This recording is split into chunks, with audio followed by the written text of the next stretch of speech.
here today because one, I get to talk about myself, and two, I get to dish out advice for free. So it's really good. Right, so my talk's going to be kind of three parts. I did read your brief and then proceeded to ignore it. I'm sorry.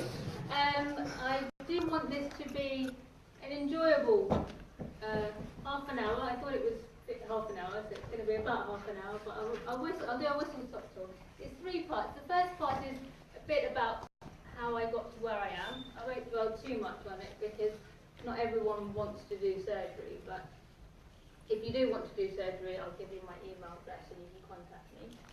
The second part of it is what insights I've gained in the experiences I've had. And the third part is how and where Islam has enabled me and how I can give back. So it's a three-part talk.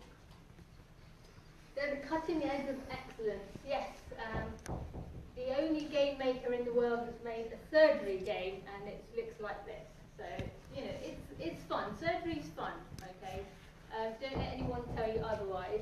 We do know our stuff, and we usually are right. So that's a good starting point. Okay. So I'm actually going to start with an interesting joke. It's about a physician, a GP, and a surgeon, and they're on a shooting holiday. And overhead flies a bird. And the GP says, I think that looks like a pheasant. Yes, it might possibly could be a pheasant, but I can't be sure. The physician says, yes, according to the wingspan and the feather type and the tail feather colours, yes, I'm pretty sure that's a pheasant. I can be really confident that's a pheasant, but I can't rule out that it's a grouse. The surgeon takes his gun, looks up to the sky, shoots the bird down, picks it up and says, yes, it's a pheasant. So, who knows what this instrument is? Could you show me your hand, please? Does anyone know what this instrument is? A nail file. It's a Nail file. quite well. That's one of the uses of it. Anyone else know what this instrument is? Are you actually medical students? This is a scalpel. Now, this is a familiar instrument to medical students. Can anyone tell me what this is? Retractor. Very good. One starting point from the medical registrar here, I see.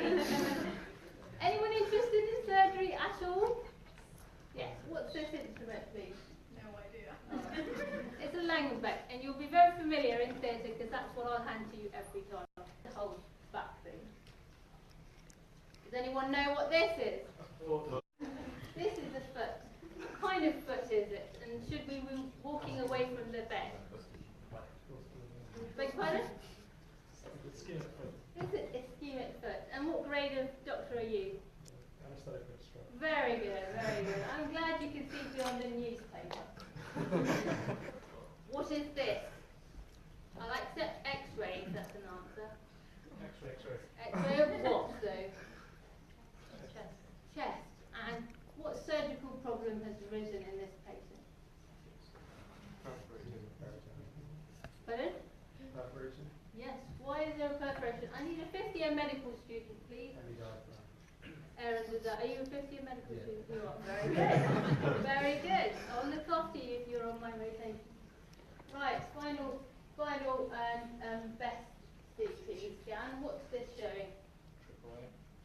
I was supposed to bring a bag of sweets to give to you if you got this one right, but I forgot it. It's an aneurysm. Can we have some more development on an aneurysm? Ruptures. Ruptured trachea, yes. Has this got an arrow on it? Yeah, there's your aneurysm, and there's all the rupture. Okay? That's what we get up in the middle of the night for. We don't like it, but we still do. We do know everything most of the time, and if we don't know, we pretend we know, and that's how actually medicine is. It's an art. You do have to perform, and you draw upon the toolbox that you've gathered over the years. So it's, you know, a bit of information here, a bit of information here, and the artistry is sort of moulding all that together, and that's what surgery does really, really well. And sometimes, yes, I do find Dr. Google is quite informative, and I've lately discovered that there's a whole series of YouTube videos on how to do various operations. It's quite handy. Yes, the NHS is in crisis. Every time I open the BMJ, yes, I do subscribe to the BMJ, not just the Royal College of Europe. It is in crisis, and actually my own personal experience of the crisis point is having to manage my own father in hospital right now. He's had a dislocated right shoulder for about a month now, and I could have seen it from the end of the bed. And now I think, this is my personal worry, is that he's got a brachial plexus injury now. But you can't always blame failures of the system, okay? You are accountable for what you can contribute, so at that point. So if someone says to you, or a relative says to you, especially an informed relative says to you, I think this is what's going on, you should take it seriously. Don't be so arrogant to think that they don't know what they're talking about. So yes, we do have to make do with the things that we have got, but don't blame the system for our own inadequacies and errors. Like a show of hands, who's actually, in the women's section first, who's actually interested in surgery? Very good. So, and who's interested in medicine? A lot. Right. You'll all be interested in surgery by the end of this lecture. And who's interested in general practice? It's usually quite the other way around, actually. And of the gentlemen, who is interested in surgery? Really? No one? 3 people? What's wrong with you? Okay. Medicine? Medicine? Oh, some people haven't gone yet. GP? And there's a couple here that don't know what they're doing. Are you at medical school? Congratulations. You I don't know what I'm going to do.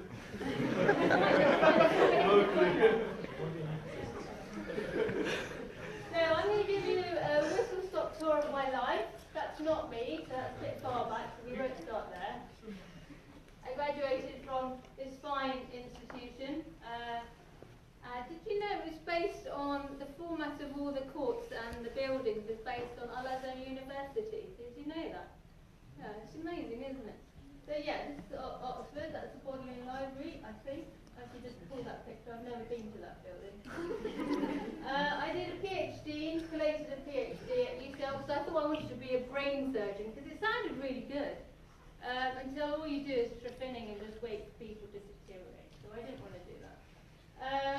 And that's when I kind of had my Islamic revival, I think.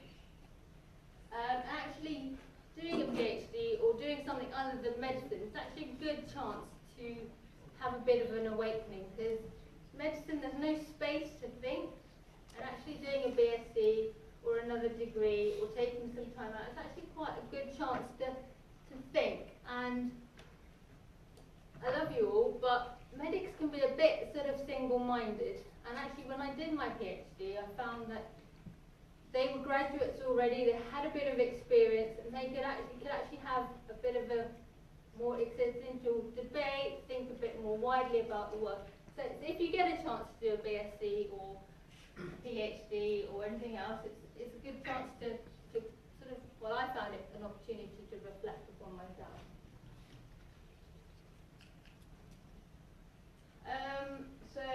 So finished medical school and did my first house jobs and went to the professor of surgery and said, I'd like to be a surgeon, and he looked at me and he said, no. So after my house jobs, which was 6 months, they were house jobs then, they weren't foundation year thingies. So it's a long time ago, I'm afraid. I won't give any more details about that. I got married, and I thought, I think I'll go to the local fine institution for my medical house job, which is now known as Croydon University Hospital. It was a great hospital, actually, baptism of fire. It was a good hospital, except I had a really cruel registrar, medical registrar, I'm afraid. I think she had bipolar disorder, or she certainly manifested that in her. Very clear.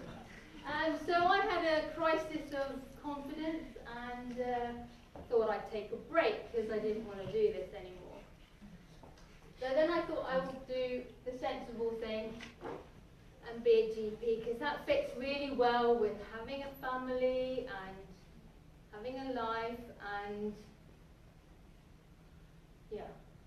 So I went back and applied for a VTS scheme. Actually, I didn't really have any career guidance, and everyone else was applying for VTSs. I thought, what's that? I'll look it up and I'll do that. So I did that too, and went back to Croydon to face my demons, and did a year actually. And A&E was brilliant. I think if you've done A&E at Croydon University Hospital, you can work anywhere in the world. I think that you will be able to see and do everything. And then I had to do an elderly care job, and I thought I'd rather chew off my own hand. So I spoke to the A&E registrar and I said, look, I really love doing this job, and I think I've always wanted to be a surgeon, but it felt like a pipe dream. So maybe I should have just, stick to this or do what I actually want to do. And he says, do what you actually want to do. So I went back to my husband and I said, yeah, I think I'm going to leave GP and be a surgeon. He was like, that's great. God, I've had to live with you being a GP and moaning all the time. I think I'd have left you. So yeah, I think that's kind of, that helped a lot. And my medical registrar wasn't as evil when I went back the second time. But so that was my crossroads. Do I leave GP land and or do I go to surgery? So I go to surgery. I was at my first interview and there was 8 or 9 candidates. I think 8 men, all in their nice black trim Versace suits or whatever it is that you guys wear. And there's me in my little black abaya and my black hijab, and they were all kind of like, yeah, who's this person? And I think one of the panelists was a Libyan surgeon, Mr. Tawak. Has anyone heard of Mr. Tawak? No. He was a really lovely guy. And I think he just gave me a chance, and I thought, right, this is really good. Obviously I had a really brilliant CV, but I think he saw something that the other guys didn't have, so I thought, thank you. And yeah, that was really good. So, be fair. If you're ever a panelist, be fair, but favourable. So I chose surgery. None of those is me. You have to do some exams. There's a couple of exams. I've done one, which is the MRCS, which I did very brilliantly in. And that's one of the things, I've always had this feeling that I'm going to fail everything I do. So I do a compensatory over studying, and then I tend to come up really well. And always still think I'm going to fail everything I do. So it's quite a good approach, actually. It's quite hard work, but it's quite a good approach to get you far. And then I had a family. So all of this time, I've been doing house jobs, did my SHO jobs, which are now archaic, but SHO jobs. Then I did a registrar job, and then a couple of latch registrars. These are registrar training posts which don't really get you anywhere, but you're not really out of the system. And then I got my number. So a numbered post is like a 6-8-year contract, 6-year contract. It's like your ST3 number, I think. So up until I had kids, I'd been working really, really hard. So if you saw a person with a perforation at 3 o'clock in the morning, you didn't feel like you wanted to give that patient to someone else. You stayed, waited to do that laparotomy yourself. So you worked above and beyond, but that was for your own personal development. That's your own personal commitment. I don't want to come out of surgery as a consultant, not really being able to do what I'm set up to do. And I think as a Muslim, that's how we should operate, actually. I think that I'm accountable for every decision I make, how it will impact the others, how other people will learn from me. So it has a massive ripple effect. So you really have to be good at your job, and you have to be honest about what you're doing in that field. And if you get pointers to say this is not for you, take them on board, make some developments, and then decide what you're going to do next. I went back part-time after my daughter, and I thought, this is so easy. Part-time is the best way to work. It was like having a holiday at work. It was brilliant. Not everyone likes part-time trainees, but I guess you could show them two fingers, that's fine. Then I had my second, and that's not him actually, that's Google baby, and I thought, do you know what, I really like this, I want to stay at home a bit longer. Everyone else who had children in vascular had just gone straight back, 3 months maternity leave, 6 months maternity leave, 9 months maternity leave, but they went back, and then some people go back full-time and had their children over to nannies. Other people go part-time, and still part-time is 80%. I just thought, God, I can't do that. I don't want to do that. And I thought, you know what?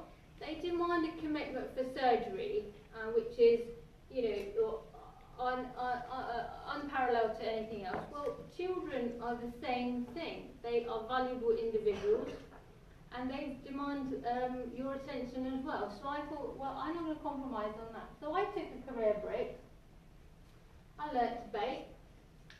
It's a really, really good therapeutic thing to do, and the school fair is always lovely for that. I did all the washing and the cleaning. Well, actually, no, my husband paid for a cleaner to do all of this. But I supervised all of those things. So marry a really good husband. And husbands in the future, there's no dictate on women to be doing all of these things. Okay? I love taking my kids to the farm. It's really good. I've been going to museums. I mean, God, you know, I went to the Wax Museum on Sunday. I met, like, Marjorie Dixit there. I mean, it's amazing, right? I have looked back, though. I had a crisis after my second child. I thought, you know, this is what life's about. This is, you know, these are human beings, little human beings that have got to be well-adjusted, contented, older human beings that are going to contribute to the world and not just be, you know, sort of have crises after crises in their adult life because they weren't parented properly. So I thought, I'm going to have a proper career break. So I took another year out. And then I got to the end of that year and I thought, God, you know, I don't think I'm ready to go back yet. God, I love surgery, I love the cutting, I love the patients, and I love the clinics. But all the other BS I don't like. And how do I deal with that? So I went back to the professor of surgery. I said, how about another year off? He's like, what? And then I was like, yeah, this is how I'm going to do it. And he was like, all right then. And he signed me off. So I'm actually going to go back to work now. And I'm going to go back in the way I want it, on my terms. And somebody said, leave it to Allah. Yeah, that is leaving it to Allah. You tie your camel and then leave it to Allah. And you can tie your camel in different ways. So I'm not at the end yet, but I'm doing it the way I want to do it and how it suits me and my family and my iman, I guess. So look back and ask yourself, am I doing the right thing? But if it's what you want to do, keep doing it. So, yeah, these are like my insights. Yeah, break the mold. This is my mantra. And men folk as well, you know, break the mold, change it, either change it for yourselves or the generations that are coming after you, or for people who are struggling, be they, you know, disabled or less able, or women who don't have quite the same rights yet. So break the mold. Be prepared to be the Emily Pankhurst. Lay yourself down on the line. And if the horses trample you, they do. Okay, that's fine. At least you've made a pathway for someone else next time. I was at my ARCP interview, and I said I'm going to take a year's break. And I'd already been signed off for the professor of surgery, so there's nothing these guys could have said to me that could change that.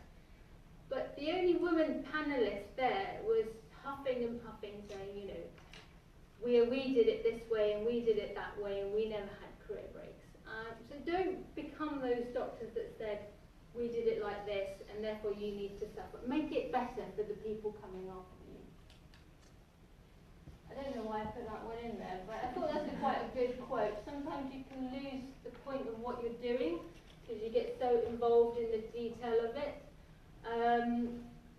So remember, like, your whole life is more than medicine, but you should be fully committed to medicine. Your whole life is more than just your kids, but you should be fully committed to your kids. Your life is more than your parents, but you should be fully committed to those parents. And that makes up more than 100% if you think about it. But actually, you have to figure out what works for you, and then have faith in Allah that it will make it work for you as well. So do what you want to do. Somebody here was asking, where's that guy gone? He's gone. Where's he gone? I guess he's done what he wants to do. Listen to everyone, all right? I asked my maths teacher at GCSE, shall I do the higher paper? And he said no. So I did the higher paper. And I got the A. And then I asked him, shall I don't know why I went back to ask him, shall I do A-level maths? And he said no. So I did my A-level maths. And then my BSc teacher said, don't do anatomy BSc because it's really hard work and it's not for you. So I did my anatomy BSc. So listen to everyone, take their points of view, but don't be guided for them. Don't listen to anyone. Alright? Life is full of contradictions, this is one. Don't listen to anyone, listen to yourself, listen to what you feel like doing, okay? And I like this feminist post, so I know it seems rather controversial, but I think sometimes we kind of, I don't know, what's that phrase? Kind of dig our own grave a bit, and, you know, make your own bed sort of thing, and then you lay in it. Don't fall into Victorian 20th century models of households. Yeah, women tend to seem to think that their life is limited to the domestic tasks. Don't make that bed like that. Yeah, you need to look at the women in Islam. Okay, and you need to look at women who are inspirational around you and think, gosh, they really aren't doing cleaning and cooking all day long. There's more to life than that. If that's what you want to do, then let it be your choice. But don't have that choice made for you. And the same with men. Don't continue the patriarchal society that we've all grown up with. Find a way to break that and make that change.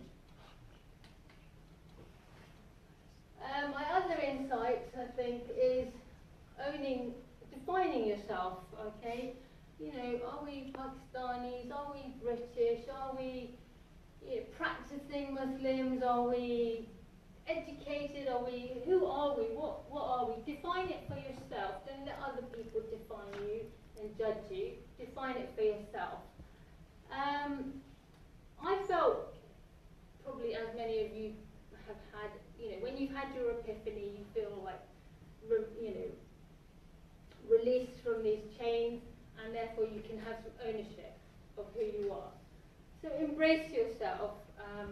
I think we're having the hardest time as a Muslim society at the moment. And in some ways, you kind of feel, actually, like the underdog or whatever.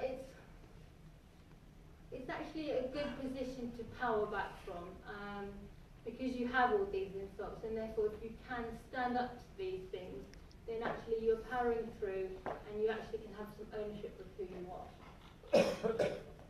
And this is a note to some of our young ladies. No hijab faux pas in the ward, please. No leopard skin hijab, thank you very much. You could try that as a statement, but I guess it was that's not me, by the way. And no Louis Vuittons, please. Come on. Right. So choose well your partner in life, because that person is on the journey with you. Now, if he wants to, live in America and I don't know, oil merchant, whatever it is, and you want to be here, you know, looking after the sick and the needy. It's not going to work. So you need to choose the person for your life, and choose them well. And same the other way round. Don't chain your ladies to the sink.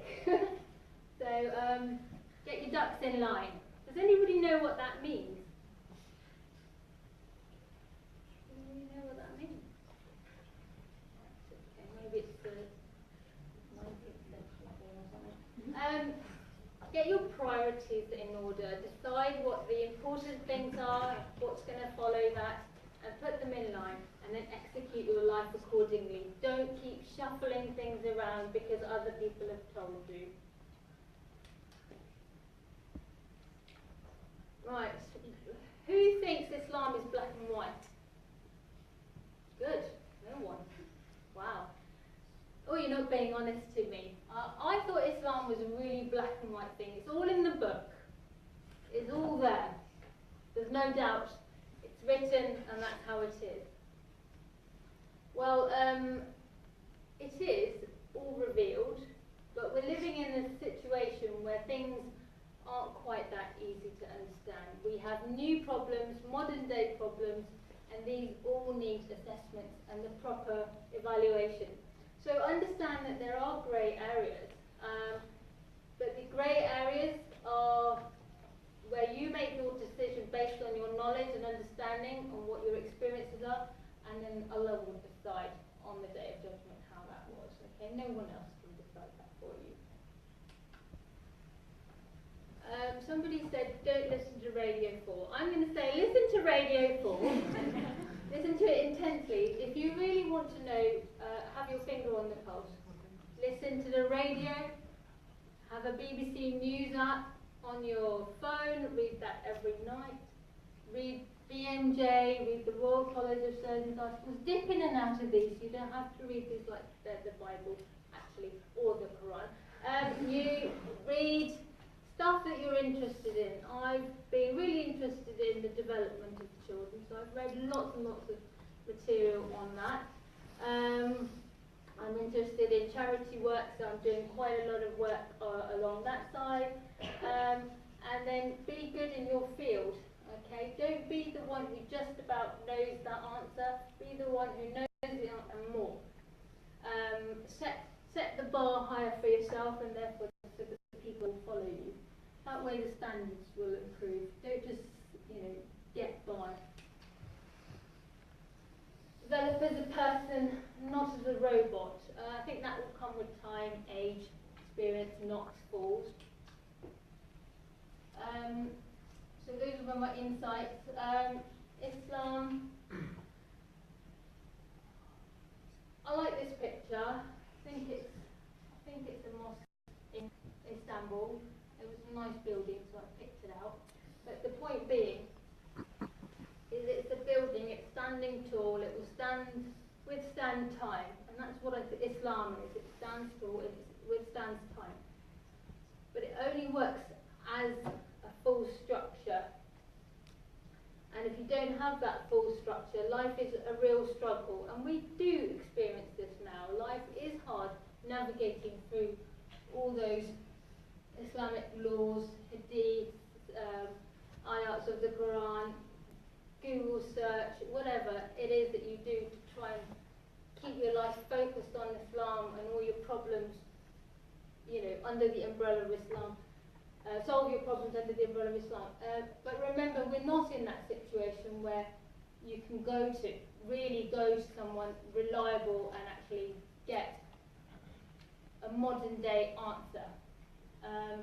So really what we have to work with are the ways to, behave immorally or badly or whatever, because you will be accounted, but just remember that. And if I've lost you, sorry.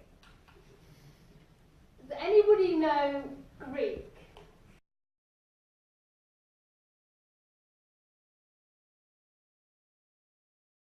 We shouldn't be mesmerized by what we have today. We should be inspired, but remember, it isn't in isolation.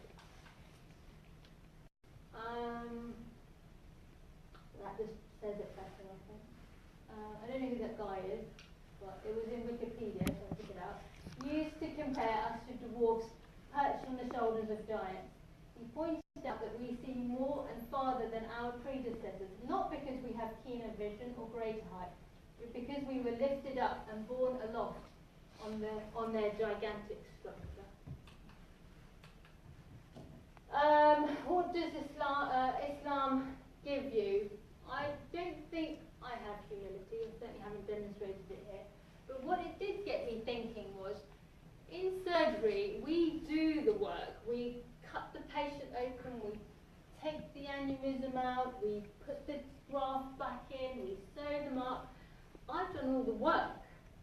So where's the humility? But then I actually think, right down to the molecular level, those bonds that keep those sutures together, those are not my doing. That's Allah's doing. He's kept those sutures together. Then the cellular mechanisms that take place to heal that wound, even if it's a botched operation, it still can heal. That's Allah's doing. So that is humility, is to recognise that there's something greater than what you've done, and you're just a tool in the whole process. Islam reminds you not to despair. And I think as a doctor, as a house officer, as an F1, you will despair a lot. A piece of advice, do not make any career-changing decisions in that F1 year, because you'll regret it if you do. So just ride it out, ride out the storm, and wait to make that decision. Don't despair on your decisions. It's a team effort. Everyone needs to contribute. You just need to take away what you did wrong and remember not to do it next time.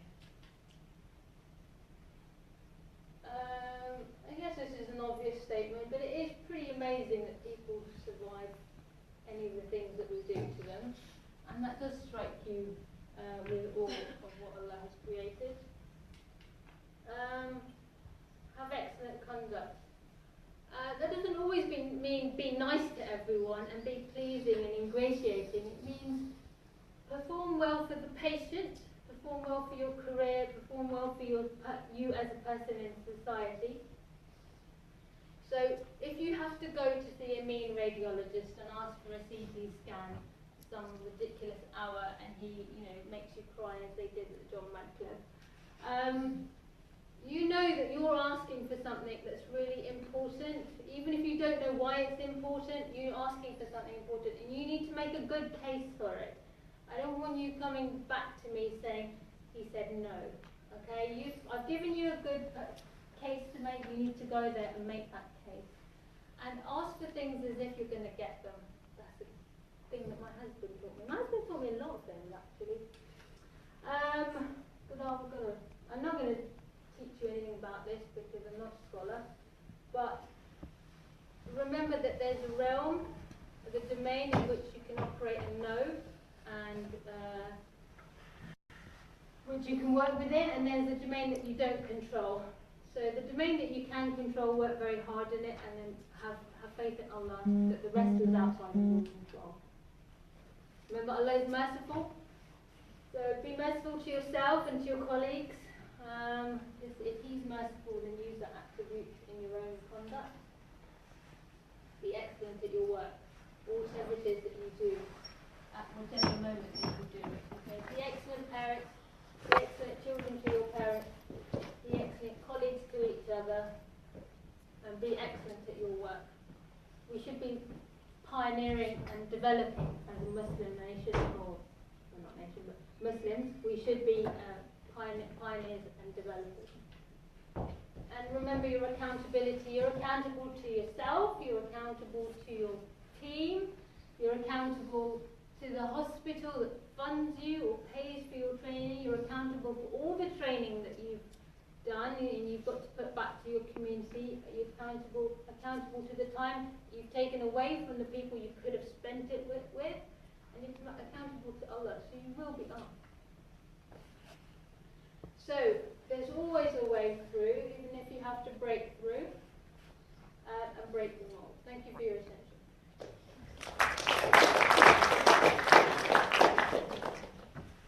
Do you have any questions? Does anyone anyone converted to surgery during this lecture? One. Wow! Thank you. Right, that's it then. I think no one wants any questions answered. I think he's mesmerised by it. Oh dear. Okay, so just left there for that talk. Very inspiring and glad for the good I sent you. So I'm glad.